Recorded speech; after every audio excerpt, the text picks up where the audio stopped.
Om Namo Bhagavate Sri Ramakrishna. Let us, Swami Vivekananda, arise, awake, onward. I only tell you this, that whoever reads this letter will imbibe my spirit.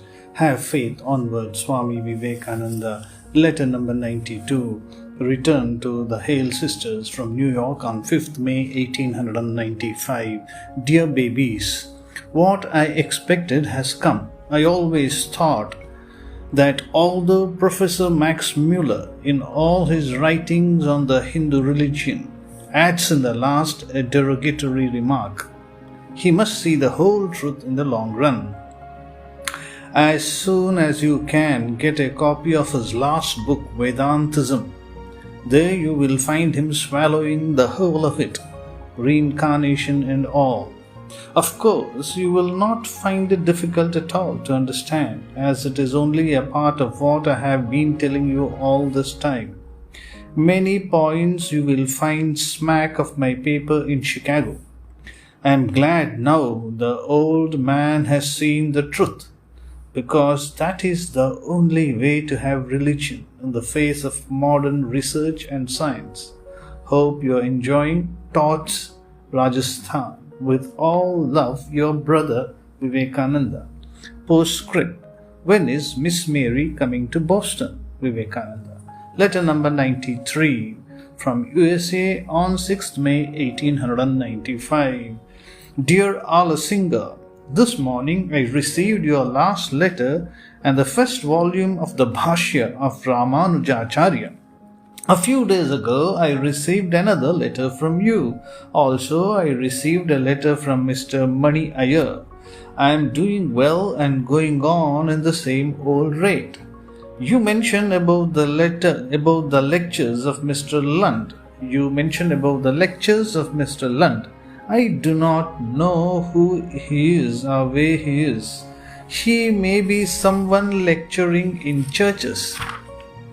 For had he big platforms, we would have heard of him. Maybe he gets them reported in some newspapers and sends them to India, and the missionaries may be making trade out of it.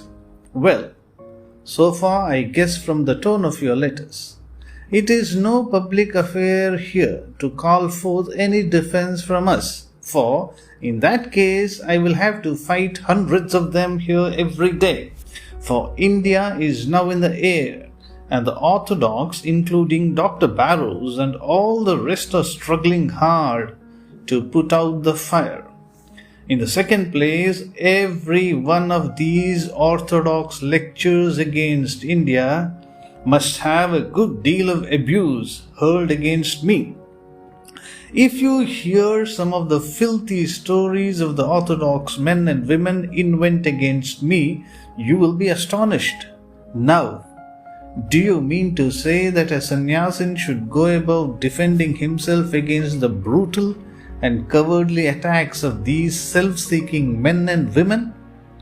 I have some very influential friends here who now and then give them their quietus.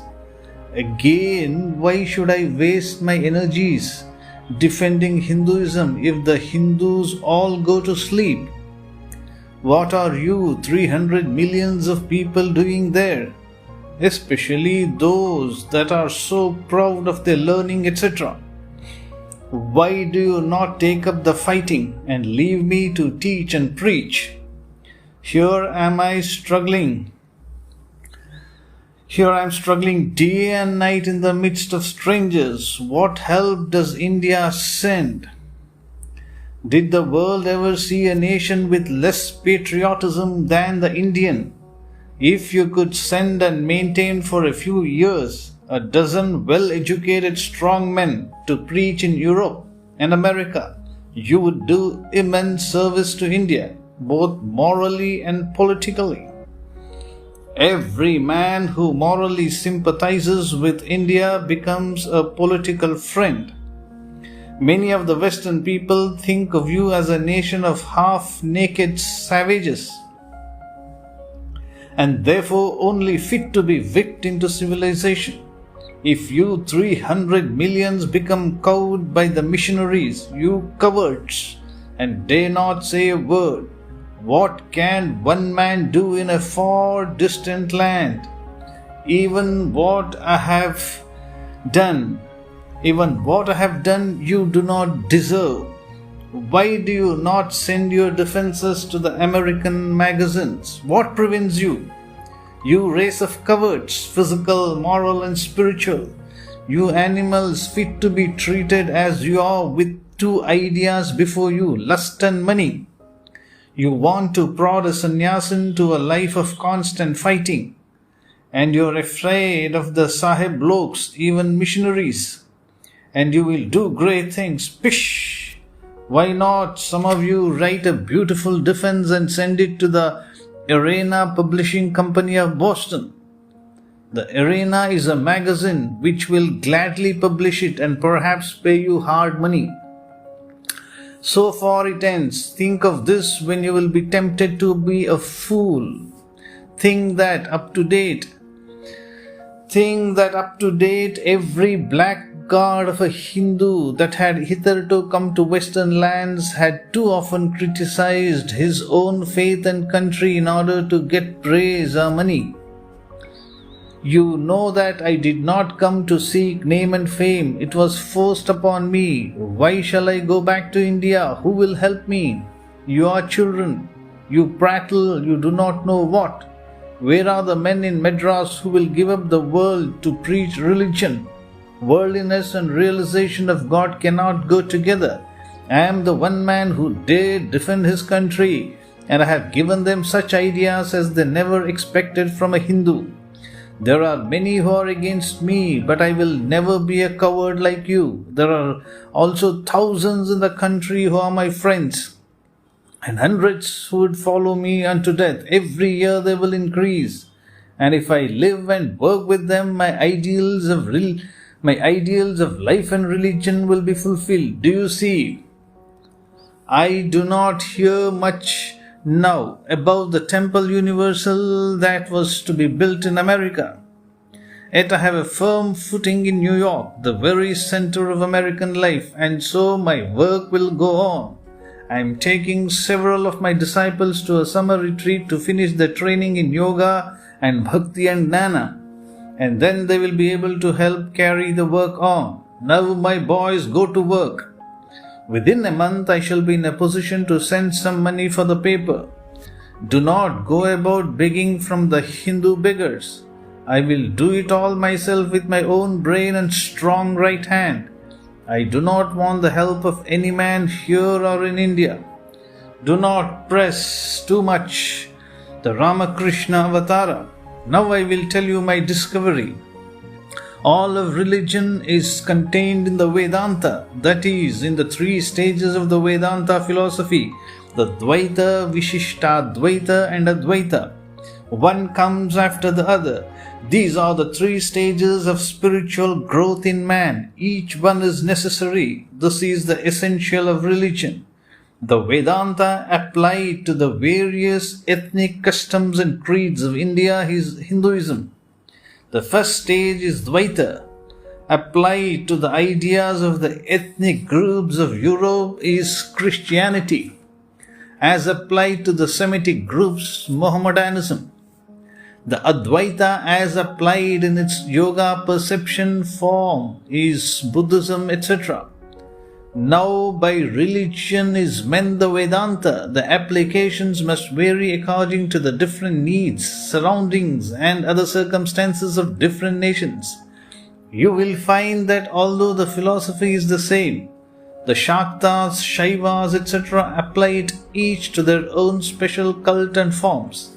Now in your journal, write article after article on these three systems, showing the harmony as one following after the other, and at the same time keeping off the ceremonial forms altogether.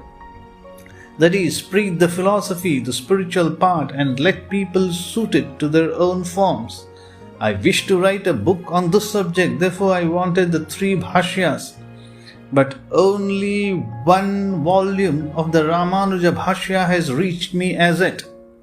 The American theosophists have seceded from the others, and now they hate India, poor things, and Sturdy of England, who has lately been in India and met my brother Shivananda, wrote me a letter wanting to know when I go over to England. I wrote him a nice letter. What about Babu Akshay Kumar Ghosh? I do not hear anything from him more. Give the missionaries and others their dues. Get up some of our very strong men and write a nice, strong but good-toned article on the present religious revival in India and send it to some American magazine. I am acquainted with only one or two of them. You know I am not much of a writer.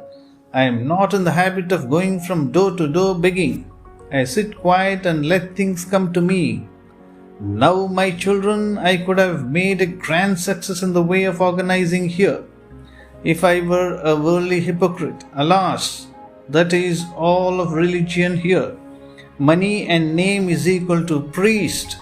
Money and lust is equal to layman. I am to create a new order of humanity here, who are sincere believers in God and care nothing for the world. This must be slow, very slow. In the meantime, you go on with your work, and I shall steer my boat straight ahead. The journal must not be flippant, but steady, calm, and high-toned. Get hold of a band of fine, steady writers. Be perfectly unselfish. Be steady and work on. We will do great things. Do not fear. One thing more, be the servant of all, and do not try in the least to govern others. That will excite jealousy and destroy everything. Go on. You have worked wonderfully well. Do not wait for help. We will work it out. My boy, be self-reliant, faithful and patient. Do not antagonize my other friends. Live in harmony with all. My eternal love to all. Ever yours with blessings. Vivekananda.